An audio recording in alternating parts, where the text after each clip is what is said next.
విషయం అన్నమాట. ఇది రెండో బడ్జెట్. సంవత్సరము అయింది దాదాపు కొత్త ప్రభుత్వం, కూటమి ప్రభుత్వం ఏర్పడి. అస్తమానము నెగిటివ్గా ఎందుకు అని ప్రజలు మీకు తీర్పిచ్చినారు. మేము శిరస వంచి మేమందరం కూడా స్వీకరిస్తూ ఉన్నాము. మరి మీరు పాజిటివ్ నోట్లో పోకుండా అస్తమానము నెగిటివ్ నోట్ ఎందుకు అని, అదేదో మనం పూజ మొదలుపెట్టినప్పుడు ఓం భూర్భత్సు అని ఎట్లయితే శ్లోకం మొదలు పెడతామో గత ప్రభుత్వం, ఎందుకంటే ఇంకెందుకు గత ప్రభుత్వం అయిపోయింది, ఇంకా మీరు ఉండారు 1 year అయింది.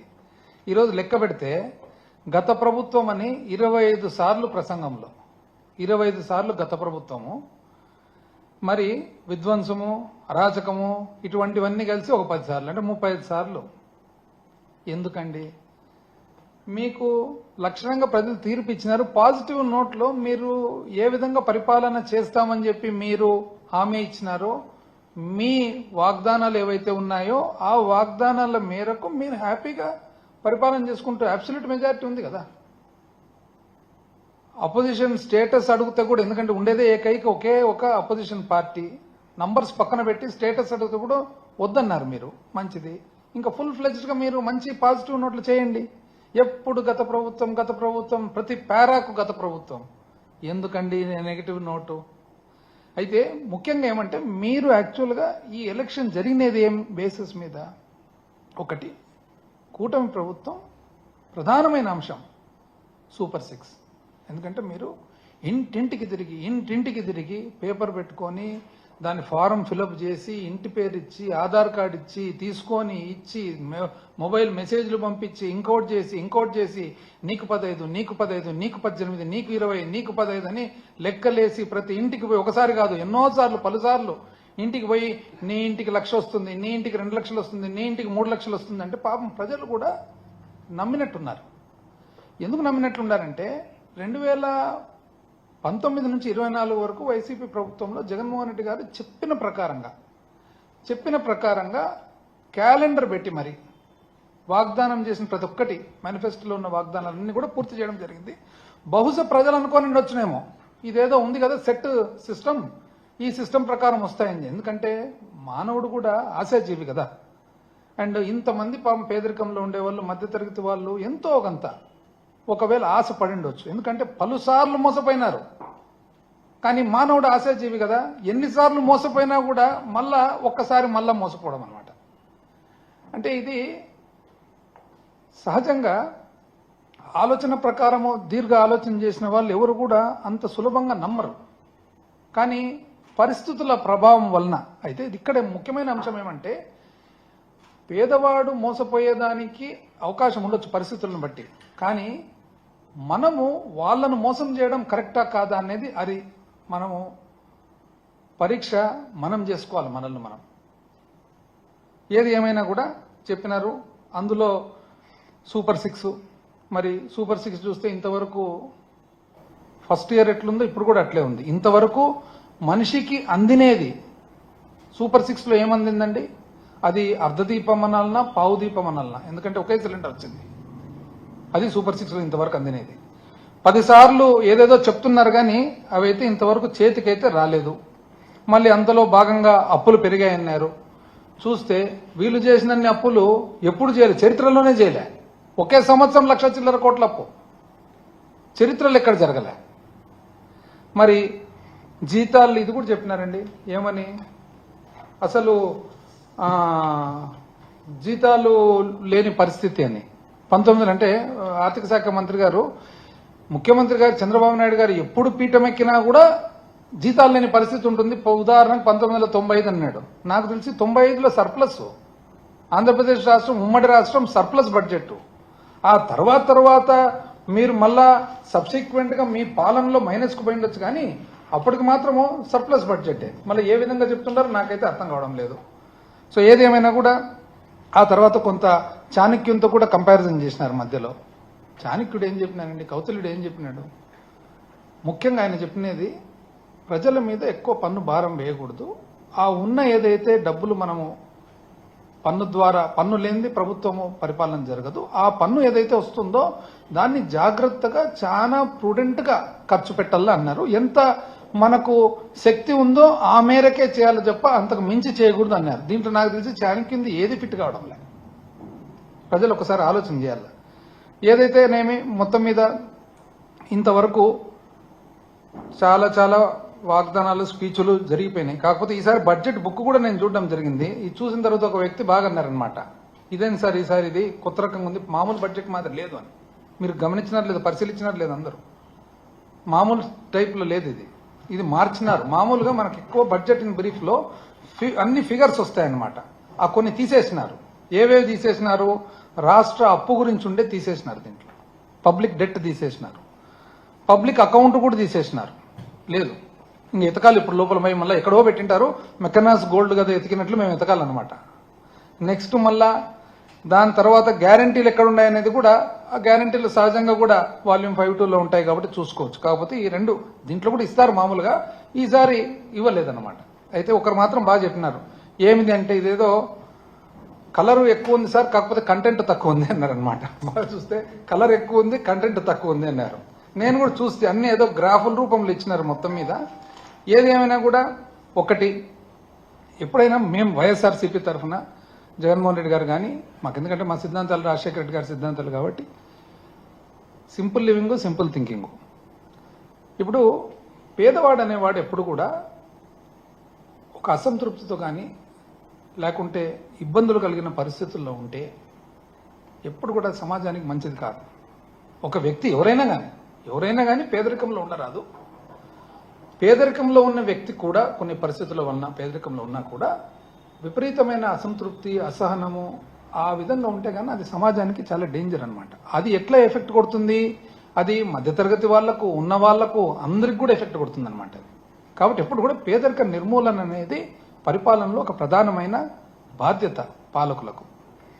అందుకనే వైఎస్ రాజశేఖర రెడ్డి గారు ఎప్పుడు కూడా విద్య కానీ, వైద్యం కానీ ఇవన్నీ కూడా పేదవాళ్ళకి ఎప్పుడు కూడా ఎంత సునాయాసంగా, సులభంగా అందుబాటులోకి తేవాలనో అంత చేసేవాళ్ళు అనమాట. అంటే పూరెస్ట్ ఆఫ్ ద పూర్కు ఎంత చేసినా కూడా తక్కువేని. వ్యవసాయదారులకు విద్య కానీ, వైద్యం కానీ, వ్యవసాయం కానీ ఎంత చేసినా కూడా తక్కువే. కాబట్టి వీలైనంత చేయాలనేది రాజశేఖర రెడ్డి గారి సిద్ధాంతం. మేము కూడా అదే సిద్ధాంతమే ఫాలో అవుతున్నారు. అయితే కూటమి ప్రభుత్వం మీరు గమనించినట్లయితే హేళన, అసలు మేము చేసిన గత 5 సంవత్సరాల పరిపాలన హేళన, ఒక వ్యంగ్యంగా మాట్లాడడము, ఇదొక వెల్ఫేర్ అనడము, అసలు ఇదేదో మీరు వేస్ట్ చేస్తుంటారు ప్రజాదరణం అనడము, రకరకాలుగా అన్నట్లే ఉంటుంది, అననట్లే ఉంటుంది, రాసే విధంలో రాస్తారు, చాలా ఇంటెలిజెంట్గా, చాలా నాకుతో చేస్తారనమాట. ఏది ఏమైనా కూడా మేమైతే దానికే స్టికాన్ అయిపోయి మా ఫిలాసఫీ అంతా కూడా మధ్యవర్తులు కూడా ఉండకూడదు, డైరెక్ట్గా పోవాలి అని డీబీటీ ద్వారా చేస్తే దాన్ని కూడా హేళన చేస్తారు. మీరు ఏమంటారంటే బటన్ అంటే డీబీటీ డైరెక్ట్గా మధ్యవర్తులు లేకుండా డైరెక్ట్గా బెనిఫిషరీకి పోయింది, అది మీరు హేళన చేస్తారు. ఏది ఏమైనా కూడా మీరు ఇంత క్రిటిసైజ్ చేసినారు కదా, మీరు ఆ రోజు క్రిటిసైజ్ చేసేటప్పుడు ఈ వెల్ఫేరు అని క్రిటిసైజ్ చేసేటప్పుడు మధ్యతరగతి వాళ్ళు కూడా వాళ్ళను కూడా మీరు ఇన్ఫ్లుయెన్స్ చేసినారు. ఎట్లా ఇన్ఫ్లుయెన్స్ చేసినారు? వీళ్ళు ఏదో పరిపాలనలో మొత్తం కంప్లీట్ గా ఆ డబ్బులంతా కూడా పేదవాళ్ళకి పనిచేస్తున్నారు, ఏదో శాశ్వతమైన అభివృద్ధి కార్యక్రమాలు జరగడం లేదు, ఇంకోటి లేదు అని అన్నారు. వాళ్ళు కూడా కొంతవరకు ఇన్ఫ్లుయెన్స్ అయినట్లున్నారు. మళ్ళీ చివరకు ఎలక్షన్ వచ్చేటప్పటికి మీరు మా అంత 3 అంతలు చెప్తారు. ఇప్పుడు వాస్తవానికి మేము చెప్పలేకనా, యాక్చువల్గా అయితే జగన్మోహన్ రెడ్డి గారి మీద, వైఎస్ఆర్ కాంగ్రెస్ పార్టీ మీద అత్యంత క్రెడిబిలిటీ ఉంది, విశ్వసనీయత ఉంది. కానీ ఎందుకు అవి చెప్పలేకపోయినామంటే ఇది చేసేదానికి వీలు పడదా, వీలు పడితేనే మనం చెప్పాలి తప్ప వీలు పడనిది చెప్పకూడదనే ఒక్క భావనతో మాత్రం, నమ్మకంతో మాత్రమే ఆగిపోయినది. లేకుంటే ఇన్ని పనులు చేసినది ఇంకో 200 చెప్పేదానికి ఏం పెద్ద, నిజం చెప్పాలంటే మీరు చెప్పేదానికంటే మా క్రెడిబిలిటీని ఎక్కువ చెప్తే నమ్మేదాన్ని. కానీ ఆ రోజు అందరూ ఏమనుకున్నారు, ఇది ఇచ్చినారు కదా, మీ అనుభవం ఉంది కదా, మీరు ఏదో చేస్తారని చెప్పి, పాపం నేను ఇంతకుముందు చెప్తే కదా మానవుడు కూడా ఆశాజీవి అని చెప్పి పాపం చేసుకున్నారనమాట. ఏదేమైనా మీరు ప్రధానంగా మీరు గెలిచేదానికి, మేము ఓడిపోయేదానికి కారణం ఏమంటే మీకు 15, నీకు 15, నీకు 15 అని చెప్పి ఆ 15 కారణం యాక్చువల్లీ ఏం చెప్పాలంటే. సరే ఏదేమైనా జరిగిపోయిన తర్వాత ఈ రోజు మనం గమనించినట్లయితే సంవత్సరం రోజులు అవుతుంటే పేదవాళ్ళు ఎట్లుంటారు ఒక్కసారి మీరు చూడండి. వైఎస్ఆర్సీపీ వాళ్ళని మీరు ఏదో కేసులు పెట్టి అవి పెట్టి గ్రామాల్లో వార్డులలో జరుగుతుంది, అదే కాదు. అది కాకుండా పెట్టి క్రైమ్ ఎంత పెరిగిందో ఒకసారి గమనియండి. పెట్టి కేసులు ఎంత పెరిగినాయి గమనియండి. ఒకసారి పోలీస్ స్టేషన్లలో పరిస్థితి ఎంత క్యూ ఉందో గమనియండి. ఏ పోలీస్ స్టేషన్ చేసినా బయట వందల మంది నిలబడుకొని ఉంటారు కంటిన్యూస్గా. ఎందుకంటే అన్రెస్ట్, ఒక రకమైన పబ్లిక్లో అన్రెస్ట్. ఎందుకు వచ్చింది అన్రెస్ట్? ఇప్పుడు గత 5 సంవత్సరాలుగా ఒక నమ్మకంతో పేదవాడు, ఈవెన్ కోవిడ్ అన్నప్పుడు బయటికి పోలేని పరిస్థితి కూడా ఒక నమ్మకంతో ప్రభుత్వం ఉంది, ప్రభుత్వం మనం ఆదుకుంటుంది, ఈ క్యాలెండర్ ప్రకారం ఈ నెల ఇది వస్తుంది, ఈ నెల ఇది వస్తుంది అని చెప్పి ఎంతో మంది ఎన్నో వాళ్ళ బడ్జెటింగ్ చేసుకున్నారనమాట. ఎట్లయితే ఒక మధ్యతరగతి వాళ్ళు నా జీతం ఇంత వస్తుంది, నాకు పిల్లల చదువుకి ఇంత, హౌస్ రెంట్కి ఇంత అని చూసుకున్నారు. బీదోళ్ళు కూడా పాపం బడ్జెట్ చేసుకున్నారు. ఈరోజు మనం గ్రామాలలో గమనిస్తే ఫైనాన్స్ కార్పొరేషన్లు అయితే దాదాపు 50, నేను కూడా ఆశ్చర్యపోయినాను, 50% పైన అందరూ కూడా ఫైనాన్స్ కార్పొరేషన్లలో అప్పులు తీసుకున్నారు. ఆ ఫైనాన్స్ కార్పొరేషన్ అప్పుల్లో వీళ్ళేమంటే లెక్కలేసినారు. మీరు ఎందుకంటే ఇంటికి పోయి సర్టిఫికేట్ ఇచ్చినారు కదా, ప్రతి ఒక్కరికి సంతకం పెట్టి మరి సర్టిఫికేట్ నీకింత వస్తుంది, నీకింత వస్తుంది, నీకింత వస్తుందని ఆ లెక్క చూసుకొని పాపం అందరూ మామూలు కంటే కూడా ఎక్కువ అప్పు చేసినారు, వస్తుంది కదా అని చెప్పి. ఈ రోజు పోయి గమనిస్తే అవి రకరకాల ఫైనాన్స్ కార్పొరేషన్లు, 5 స్టార్ ఫైనాన్స్ అనేది ఒకటి, ఏదో టీటీకే అనేది ఒకటి, రకరకాల రాష్ట్రాల నుంచి, ఇరుగు పొరుగు రాష్ట్రాల నుంచి వచ్చి ఫైనాన్స్ కార్పొరేషన్లు. అయితే ఇప్పుడు వాళ్ళ పరిస్థితి ఎంత అన్రెస్ట్ ఉందంటే ఈ పెట్టి క్రైము ఇవన్నీ కూడా విపరీతంగా పెరిగిపోతా ఉన్నాయి. ఇన్సెక్యూర్ అయిపోయినాడు ఒక మానవుడు, మామూలు సామాన్య మానవుడు ఎంతో ఇన్సెక్యూర్ అయిపోయినారనమాట. మరి ఎడ్యుకేటెడ్ పీపుల్ ఎవరైతే ఉన్నారో ఆ రోజు ఈ పరిపాలన వలన, వెల్ఫేర్ వలన చాలా అన్యాయం జరిగిపోతుందని అనేవాళ్ళు చివరికి వచ్చేటప్పటికి 3 అంతలు చెప్తే కూడా చూస్తూనే ఉండారనమాట. అంటే వాళ్ళేమో 3 అంతలు చెప్పిందని. ఇప్పుడు మీరు ఖచ్చితంగా ఈ వెల్ఫేర్ అనేది కుదరదు, నేను ఓన్లీ ఇన్ఫ్రాస్ట్రక్చర్ ద్వారా, నేను శాశ్వత అభివృద్ధి ద్వారా, ఈ అదే కొత్త వర్డ్ సంపద సృష్టి ద్వారా నేను అభివృద్ధి చేస్తానంటే ఆ ఫిలాసఫీ మీద మీరు గెలిచింటే ఎలక్షన్ ఓకే. మీరు ఆ ఫిలాసఫీ చెప్పలేదే. మీరు ఫిలాసఫీ అది చెప్తే ఎలక్షన్ వచ్చేటప్పటికి ఫిలాసఫీ మార్చేస్తుంది, ఎలక్షన్ అయిపోయిన తర్వాత మళ్ళీ ఫిలాసఫీ అమలులోకి రాలేదు. సో దీనివలన ఎంత అన్రెస్ట్ అనేది ఒకసారి చూడండి. మేము చేసిన పరిపాలన ఎటువంటి పరిస్థితుల్లో కోవిడ్తో అల్లాడిపోయి చాలా ఇబ్బందులు కలిగి ఆ పరిస్థితుల్లో మేము చేయడం జరిగిందనమాట. అయితే ఈరోజు బడ్జెట్ స్పీచ్ చూసిన తర్వాత మరి ఆ స్పీచ్లో సూపర్ 6 ఎక్కడుంది? సూపర్ 6 అని ఫస్ట్ పోయినసారి బడ్జెట్కి పోదాం. ఎందుకంటే ఈ బడ్జెట్ కంటే ముందర పోయినసారి మొత్తం 63 పేరాలు ఉండగా దాంట్లో ఒక 2 పేరాలు 13 అండ్ 16లో మాత్రం ఊరికి 13 ఒక చోట, 29 ఒక చోట ఒక్క 1 లైన్ పంపించారు. ఏమని? 13వ పేజీలో సూపర్ 6 హామీలలో భాగంగా మా ప్రభుత్వం అన్నదాత సుఖీభవ ప్రధానమంత్రి కిసాన్ పథకం ద్వారా అర్హులైన రైతులకు పెట్టుబడి సాయం ప్రకటించింది. పోయిన సంవత్సరం వచ్చిందండి ఎవరికన్నా? ఈ రాష్ట్రంలో ఒక్కరికన్నా? నెక్స్ట్ 29వ పేరా 17వ పేజీ, ప్రభుత్వం మరియు ప్రైవేటు పాఠశాలలో 1వ తరగతి నుంచి 12వ తరగతి వరకు చదివే పిల్లల తల్లులకు తల్లికి వందనం పథకం ద్వారా ఆర్థిక సహాయం అందిస్తూ మా ప్రభుత్వం సూపర్ 6 హామీని నెరవేరుస్తుంది. ఇది అసలు ఈ సూపర్ 6లో 2 పోయినసారి చెప్పినది బడ్జెట్ స్పీచ్. ఎందుకంటే ఇప్పుడు వాస్తవానికి ఎప్పుడు కూడా మేనిఫెస్టో అనేది ఒక సీక్రెట్ డాక్యుమెంట్. మేము భావించేదంతే. జగన్మోహన్ రెడ్డి గారు ఎప్పుడు చెప్తారు అదొక భగవద్గీతతో సమానమని, బైబిల్తో సమానమని, ఖురాన్తో సమానమని. అది బడ్జెట్ మనం మేనిఫెస్టోని ఏ రూపంలో పెడతాం? అమలుకు బడ్జెట్ రూపంలో పెడతాం. రాసినేది కూడా రాకుంటే ఇది ఇచ్చిపెట్టి ఇక్కడ చూడండి. అగ్రికల్చర్ బడ్జెట్ చూస్తే అగ్రికల్చర్ బడ్జెట్లో ఏమని చెప్తారు? పోయిన సంవత్సరము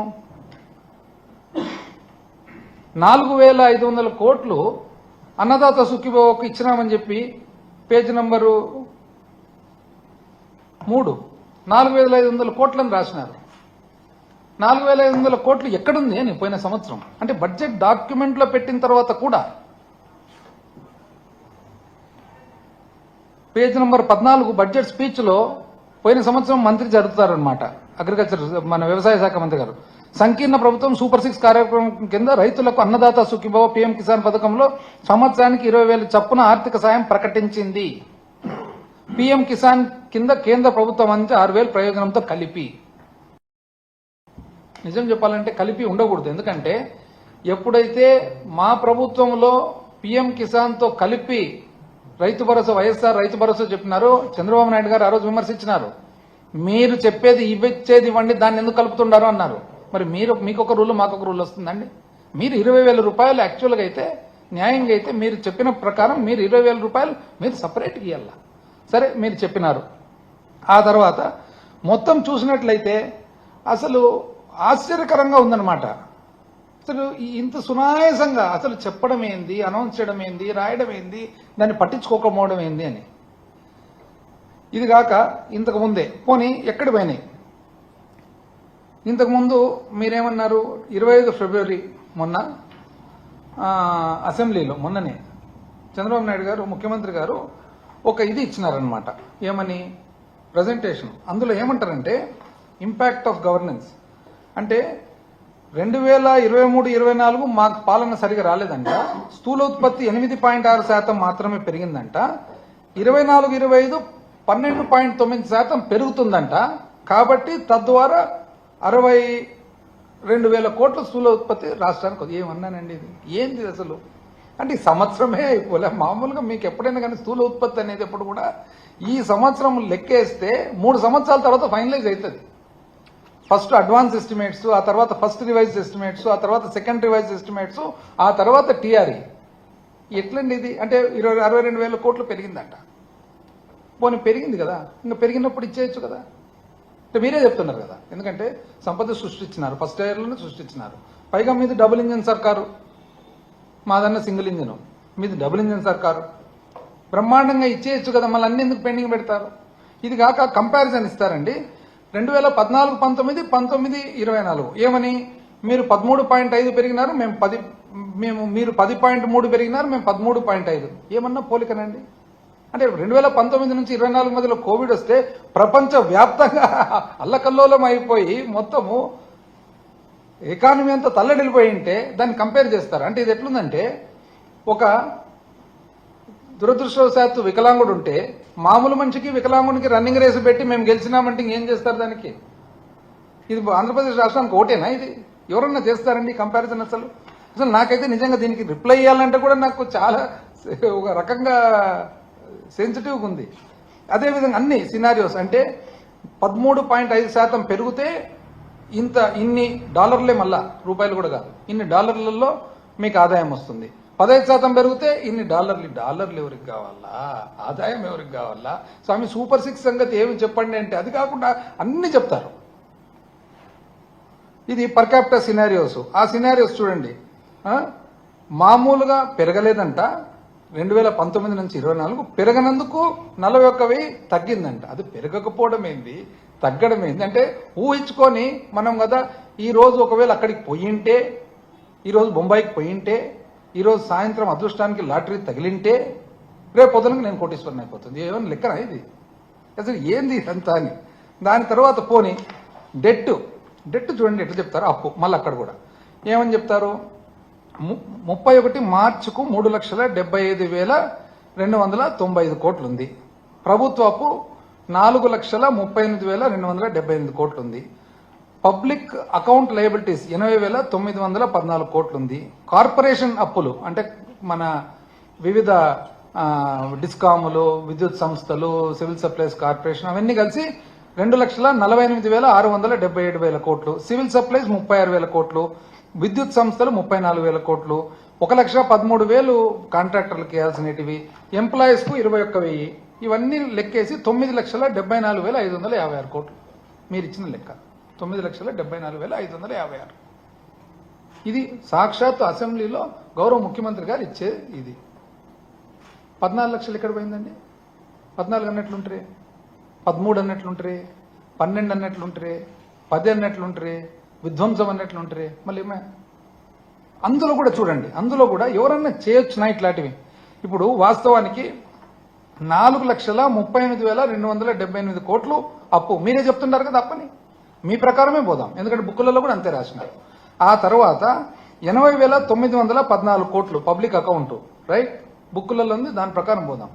ఆ తర్వాత కార్పొరేషన్ అప్పులు మీరు 2,48,677 కోట్లు అని మీరు అంటున్నారు. కంట్రోల్ అండ్ ఆడిటర్ జనరల్ వచ్చేసి 1,54,797 కోట్లని కంట్రోల్ అండ్ ఆడిటర్ జనరల్ అంటున్నాడు. మళ్ళీ మీరు కరెక్టా, కంట్రోలర్ అండ్ ఆడిటర్ జనరల్ కరెక్టా? దేశానికి సంబంధించిన ఇండిపెండెంట్ ఆర్గనైజేషన్ లెక్కలు చూసేదే వాళ్ళ పని, లెక్కలు రాసేదే వాళ్ళ పని. వాళ్ళు చెప్పినది కరెక్టా, వీళ్ళు కరెక్టా? అసలు ఆశ్చర్యం, ఈ మధ్య కాలంలో నేను అమెరికాలోనే ఎక్కడో ఒక అబ్బాయి యంగ్స్టర్ ఏదో ఉద్యోగం చేస్తున్నట్టున్నారు, యూకేలోనో అమెరికాలోనో ఐటీ ఉద్యోగం. ఆయన ఎంత బాగా చెప్పినానంటే, నాకెందుకు డిఫరెన్స్ కనపడుతుందండి, ఈ కూటమి వాళ్ళు ఏది చెప్పినా కూడా ఒక్క రోజు కూడా ఒక సోర్స్ చెప్పరు, వేరేజ్ వైసీపీ వాళ్ళు కానీ జగన్మోహన్ రెడ్డి గారు కానీ ఏం మాట్లాడినా కూడా అది ఆర్బీఐయా, అది సిఏజీనా, అది MoSPI, ministry of statistics and programme, ప్రతి దానికి ప్రతి ఫిగర్కు ఒక సోర్స్ ఉంటుంది, వీళ్ళది ఒక్క సోర్స్ కూడా ఉండదు. ఏంది ఇది అంటారు. 1,54,797 కోట్లు అయిపోయినా. ఆ తర్వాత నెక్స్ట్ 36,000 కోట్లు సివిల్ సప్లైస్ అంటారు. సివిల్ సప్లైస్ కు ప్రభుత్వం ఇవ్వాల్సిన సబ్సిడీ ఇవ్వలేదు కాబట్టి, పేమెంట్ చేయలేదు కాబట్టి, పేమెంట్ చేయనందుకే సివిల్ సప్లైస్ అప్పు చేసింది. అంటే ఆ 36,000 కోట్లు ఎక్కడుంది? ఆల్రెడీ 1,54,797 లోపల 36 ఉంది. దాన్ని మళ్ళా మీరు 2 డబుల్ కౌంట్ చేస్తారు. అదేవిధంగా ఏమంటారు మీరు, డిస్కామ్లు, విద్యుత్ సంస్థలకు 34,267. విద్యుత్ సంస్థలు ఎందుకు అప్పు చేసినాయి? సబ్సిడీ ఏదైతే ఉందో, మన అగ్రికల్చర్ మన రైతులకు, వ్యవసాయదారులకు ఇచ్చే కరెంటు సబ్సిడీ కానీ, ఎస్సీ ఎస్టీ హౌసింగ్ సబ్సిడీ కానీ, ఇవన్నీ ఏవైతే ఉన్నాయో ఆ అప్పు, ఆ డబ్బులు ప్రభుత్వం ఏదైతే డిస్కామ్ కు కట్టాలనో కట్టనందు వలన వాళ్ళు అప్పు చేయాల్సి వచ్చింది. ఆ అప్పు 154లో ఉంది, 154లో మళ్ళీ డబుల్ కౌంట్. 1,13,000 కోట్లు మీరు ఎవరికి? కాంట్రాక్టర్లకని. కాంట్రాక్టర్లలో మీరు చెప్పే లెక్క ప్రకారం అప్లోడ్ అయినది 86,000 కోట్లు, 86,608. మళ్ళీ అప్లోడ్ అయినది తీసుకోవాలన్నా అంతేమి 1,18,000 రాసుకోవచ్చు, 2,18,000 రాసుకోవచ్చు, 3,18,000 రాసుకోవచ్చు. దానికి ఒక పద్ధతి, ఒక సిస్టమ్ లేనప్పుడు ఎన్నన్నా రాసుకో. ఇంకా అంత లెక్కేస్తే నా ప్రకారం 7,83,773 కోట్లు వస్తుంది. 7,83,773. అంటే మీరు చెప్పేది 9,74,000. ఎట్లా ఒకట్లా 10 టచ్ కావాలా? కాలే. అయితే యాక్చువల్గా అందులో 3,90,247 కోట్లు, అంటే లెటస్ సే 3,90,250 కోట్లు అనుకోండి, మేము పాలనలోకి వచ్చినప్పుడు ఉన్న అప్పు. అంటే 2019 నుంచి 2024 మేము చేసిన అప్పు ఎంత? 3,93,526 కోట్లు. కొన్ని లెక్కేసుకోండి, అప్రాక్సిమేట్గా 4 లక్షలు వేసుకోండి, ఇంకా ఎక్కువనే వేసుకోండి. 4 లక్షల కోట్లు లెక్కేస్తే మీరు 14 అని, 10 అని, శ్రీలంక అని, కంబోడియా అని, కొలంబియా అని, ఎన్ని దేశాలు ఉన్నాయి అన్ని దేశాలు చెప్పి ఎంత అన్యాయంగా చేసినది. అసలు వేరే దేశాలు, వేరే చోట్ల అయితే ఇంకేమంటారో తెలియదంతా. ఈ విధమైన ఇవి చేసి, ఒకటి ఏదైనా కానీ మీకు ఒక మీడియం టర్మ్ ఫిజికల్ ఫ్రేమ్వర్క్ ఏమన్నా ఉందా? అంటే ఏ విధంగా మీరు ఇవన్నీ చేయాలనుకున్నారు, ఏ విధంగా మీరు సూపర్ 6 అమలు చేయాలనుకున్నారు, ఏ విధంగా మీరు రెవెన్యూస్ ఎంత ఉన్నాయి, ఒక టైం టేబుల్ ఏమన్నా ఇస్తున్నారా? ఏమీ లేదు. మీకు ఏ విధంగా ఎట్లా నచ్చితే అట్లా చేసుకుంటూ పోతున్నారు అనమాట. ఆ తర్వాత ఏమంటారు ఇంకోటి, అసలు ఆ ప్రెజెంటేషన్లో చాలా వెనుకబడినానంట. నేను చెప్తా, స్థూల ఉత్పత్తితో పాటు పర్ క్యాపిటా ఇన్కమ్, తలసరి ఆదాయం చూసినట్లయితే 2018-19 ఆంధ్రప్రదేశ్ రాష్ట్రము తలసరి ఆదాయము 1,54,031 రూపాయలతో 18వ స్థానంలో, భారతదేశంలో 18వ స్థానంలో ఉంటే 2022-23 వచ్చేటప్పటికి 2,19,881 రూపాయలతో ఆంధ్రప్రదేశ్ 15వ స్థానానికి వచ్చింది. 18 నుంచి 15వ స్థానానికి వచ్చింది. ఎప్పుడు కూడా నీది నాది అని లెక్కేస్తే ఎట్లవుతుంది? భారతదేశంతో పోల్చండి. 2014-15 నీ ఫిగరు భారతదేశం ఫిగర్తో పోల్చండి. 2019-24 నీ ఫిగరు భారతదేశం ఫిగర్తో పోల్చండి. నీకు నాకు పోలిక పెడితే ఎట్లా అవుతుందండి? యావరేజ్తో కదా చూడాల్సినది. అసలు ఈ లెక్కలు చెప్పడము పెట్టడము ఎవరు రాసిస్తుండారో, ఊరికి వచ్చినదంతా చదువుకుంటూ పెట్టుకుంటూ 2014-15 నుంచి 2018-19 చూస్తే భారతదేశ పూర్తి స్థూల ఉత్పత్తిలో ఆంధ్రప్రదేశ్ రాష్ట్ర కాంట్రిబ్యూషన్ ఎంత, మన భాగం ఎంత? భారతదేశ స్థూల ఉత్పత్తిలో, జీడిపిలో 2014-15 నుంచి 18-19 వరకు చూస్తే 4.47% అండి. 2019-20 నుంచి 23-24 మాకు పరిపాలన రాదు కదా, మీ ప్రకారం రాదు కదా, కానీ మాకు పరిపాలన రాకున్నా కూడా 4.83% పోయినాడు. ఎందుకు ఇది లెక్క? కోవిడ్ అనేది 2019-24లో చూస్తే భారతదేశానికి ఉంది, మనకు ఉంది. 2014-15 నుంచి 19 వరకు భారతదేశానికి కోవిడ్ లేదు, మీకు లేదు. కాబట్టి లెక్కేస్తే 4.2. మీకంటే బెటరా కాదా? ఇది కాకుండా ఇప్పుడు ఏది ఏమైనా కూడా ఎక్కడ పోయింది మీరు చూస్తేనేమో కంప్లీట్గా బ్రహ్మాండంగా అసలు సంపద సృష్టి స్టార్ట్ అయిపోయింది, డబుల్ ఇంజిన్ సర్కార్ అంటుంటారు. మళ్ళీ అంత ఉన్నప్పుడు ఇవ్వచ్చు కదా. మీరు చూడండి, అసలు దీని మీదనే మీరు యాక్చువల్గా ఎలక్షన్ ప్రధానంగా గెలిచినది. సూపర్ 6 దీంట్లో ఇంతవరకు అమలైనది 1 ఇయర్గా ఏది, అదే అర్ధ దీపము పావు దీపము ఒక్క సిలిండరు. అది తప్పితే ఇప్పుడు ఈ సంవత్సరము అంటే పోయినసారి కూడా ఈ 2 అనౌన్స్ చేసినారు. ఏది తల్లికి వందనం పోయినసారి అనౌన్స్ చేసినారు, రైతు భరోసా ఏమంటారు అన్నదాత సుఖీభవ పోయినసారి అనౌన్స్ చేసినారు, ఇంతవరకు జరగలే. సో ఈ రోజు చూస్తే ఎక్కడుంది, ఇంతవరకు అయితే ఏం రాలే మరి. కానీ సూపర్ 6 మాత్రం బ్రహ్మాండంగా దీన్ని బేస్ చేసుకొని అసలు ఇంటింటికి తిరిగి మొత్తం అవి పెట్టి ఇవి పెట్టి రకరకాలుగా చేసిన అనమాట. ఇంకా దాని తర్వాత ఇవి కూడా మళ్ళా ఉమ్మడి మేనిఫెస్టో ఎందుకో నేను ఈరోజు గమనించిన కదా, దాన్ని నిశ్శబ్దంగా ఉన్నారు అసెంబ్లీలో కూడా, ఎవరిలో చలనం లేదు, ఆ ఉత్సాహము ఊపు కనపడ్డంలే, అంత డల్గా ఉన్నారనమాట. ప్రజాగలం ఎందుకు ఇంకా ఇవన్నీ కదా ఈ ప్రజాగలం, దీంట్లో ఏమేమి ఇచ్చినారో మరి. దాంట్లో కూడా ముందు మాట తర్వాత ఫస్ట్ చాలా ఉన్నాయి లోపల. ఫస్ట్ స్టార్టింగే సూపర్ 6 యువతకు 20 లక్షల ఉద్యోగాలు, నెలకు 3,000 నిరుద్యోగ భృతి వచ్చింది ఎవరికన్నా.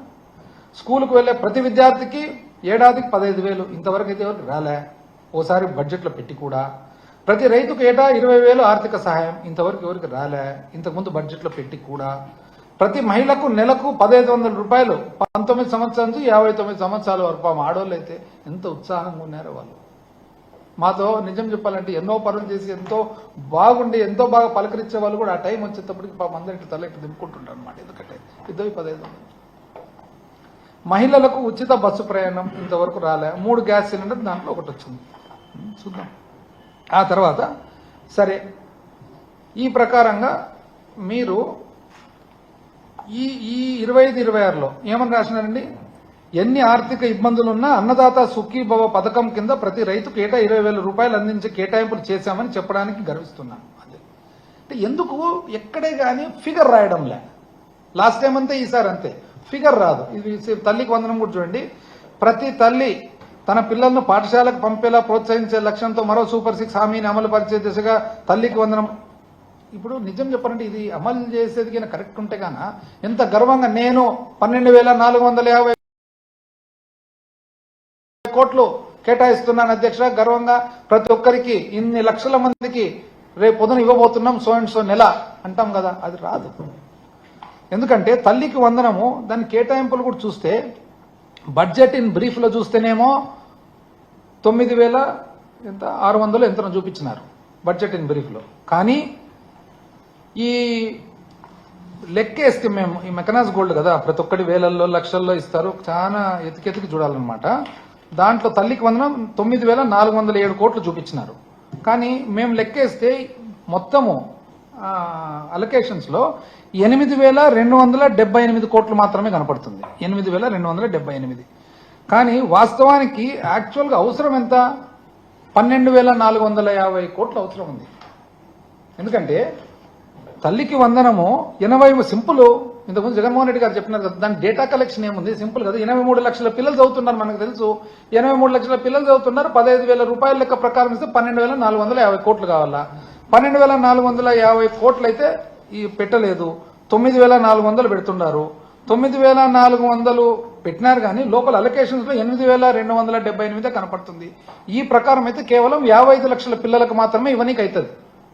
అంటే కోస్తారా ఏమన్నా, కోసే ఉద్దేశం ఏమన్నా ఉందే? వాలంటీర్లకైతే ఆయన ఎవరు చాలా ఒక్కటే ఎంత ఫాస్ట్ గా పాపులర్ అయిన వ్యక్తి. నీకు 15 ఎవరు నాకు తెలిసి రాజకీయ చరిత్రలో ఇంత ఫాస్ట్ గా పాపులారిటీ వచ్చిన వ్యక్తి ఆయన్ని అనుకుంటా, గౌరవ మంత్రివర్యులు. వాలంటీర్లకు అమ్మా నీకమ్మా డోంట్ వరీ మేము వచ్చేస్తున్నాం, నీకు 10,000 వచ్చిన ₹1 అన్న. అసలు ఉన్నారు అసలు ఉద్యోగాలు వాలంటీర్లు. అప్పు చూస్తే దాంట్లో ఏమని రాస్తారు తెలిసిన అప్పు అసలు జనవరి ఆఖరికి 82,738 కోట్లు ఆల్రెడీ అప్పు అయింది. జనవరి ఆఖరికి 82,738 కోట్లు. కానీ బుక్కులో ఏం రాస్తారు తెలిసిన 73,362, అంటే 10,000 కోట్లు ఇప్పుడు కట్టబోతున్నారు రివర్స్. అంటే 10,000 కోట్లు వాపస్ ఈ ఫిబ్రవరి మార్చిలో 10,000 కోట్లు సంపద సృష్టి వాపస్ తిరిగి అప్పును కడతారనమాట. ఏంటి అసలు లెక్కలకు దానిలకు ఏమన్నా పొంతనుందా? క్యాపిటల్ ఎక్స్పెండిచరు అసలు మూలధనం వ్యయము మీకు రానే రాదు. మీరు అల్లకల్లోలం చేసినాంలే. మీరు 24,072 కోట్లు అని చెప్పి మీరు రాసి పోయిన సంవత్సరం ఇంతవరకు ఖర్చు పెట్టినది 10,850 కోట్లు. అంటే ఈ 2 నెలల లోపల ఇప్పుడు మీరు మళ్ళీ 12,000 కోట్లు ఖర్చు పెట్టబోతున్నారు. 13,000 కోట్లు. ఎట్లండి ఇది? ఏం మొత్తం మీద మాత్రము అసలు గవర్నర్ అడ్రస్ చూస్తే ఒక్క చోటన్న గవర్నర్ గారి అడ్రస్ లో మొన్న చూస్తే ఎత్తుకుతే ఒక్క చోటన సూపర్ 6 అనేది ఎక్కడే కానీ ఒక్క చోటన ఉందా? అసలు సూపర్ 6 అనేది ఎక్కడే కానీ. ఆ తర్వాత ఇప్పుడు అగ్రికల్చర్ వచ్చేటప్పటికి అసలు వ్యవసాయదారుల పరిస్థితి ఎట్లుంది బయట చూస్తే?